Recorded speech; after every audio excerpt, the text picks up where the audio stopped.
നിങ്ങളിപ്പോഴും tap ചെയ്തുകൊണ്ടിരിക്കുകയാണെങ്കിൽ നിങ്ങളോട് ഒരു കാര്യം മാത്രമേ പറയാനുള്ളൂ. സോ, ഒന്നാമത്തെ കാര്യം എന്താണെന്ന് വെച്ച് കഴിഞ്ഞാൽ, ഇത് എത്ര ദിവസം ഉണ്ടെന്ന് ആലോചിക്കുക. 10 ദിവസം. ഈ 10 ദിവസം കഴിയുമ്പോൾ എന്ത് ചെയ്യും? ചിലപ്പോൾ നിങ്ങൾക്ക് പൈസ കിട്ടാം, കിട്ടാതിരിക്കാം. ഇത് കിട്ടിയാലും കിട്ടിയില്ലെങ്കിലും ആ ഒരു എത്ര രൂപയാണ് കിട്ടണേ അത്ര രൂപ മാത്രമാണ് നിങ്ങൾക്ക് ആ ടൈമിൽ കിട്ടുന്നുള്ളൂ. അത് കഴിയുമ്പോൾ നിങ്ങൾ എന്ത് ചെയ്യണം? ഒന്നും ചെയ്യാൻ പറ്റില്ല. പിന്നെ നമ്മൾ അടുത്ത് എന്ത് ചെയ്യണം? വേറെ പണിക്ക് പോകണം. അല്ലാതെ വേറെ വഴിയില്ല. മനസ്സിലായോ?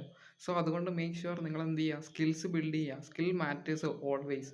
ഈ ലോകത്തുള്ള എല്ലാവരും എന്തെങ്കിലുമൊക്കെ ഉണ്ടാക്കിയിട്ടുണ്ടെങ്കിൽ അവർക്ക് അതിനുള്ള സ്കില്ലുണ്ട്. അത് കമ്മ്യൂണിക്കേഷൻ സ്കില്ലാവാം, അതുപോലെ തന്നെ സെയിൽസ് ആവാം, മാർക്കറ്റിംഗ് ആവാം, അതുപോലെ ഈ copy writing, graphic designing, video editing ഇതുപോലത്തെ ഏതെങ്കിലും ഒരു സ്കില്ല് വെച്ചിട്ടാണ് അതിൽ നിന്ന് അവർ ഇൻകം ഉണ്ടാക്കുന്നതും ആ ഇൻകം വെച്ചിട്ടാണ് അവർ ഇൻ ഫ്യൂച്ചർ ഗ്രോ ചെയ്ത് ബെറ്ററായി നിങ്ങൾക്ക് ഡെയിലി ഇൻകം വരുന്നു. പിന്നെ അത് മന്ത്ലി ആവുന്നു. അതുപോലെ നിങ്ങൾക്കത് ഇയർലി ആവുന്നു. ചിലപ്പോൾ ഹവർലി നല്ലൊരു ഇൻകത്തിലേക്ക് നിങ്ങൾ പോണു.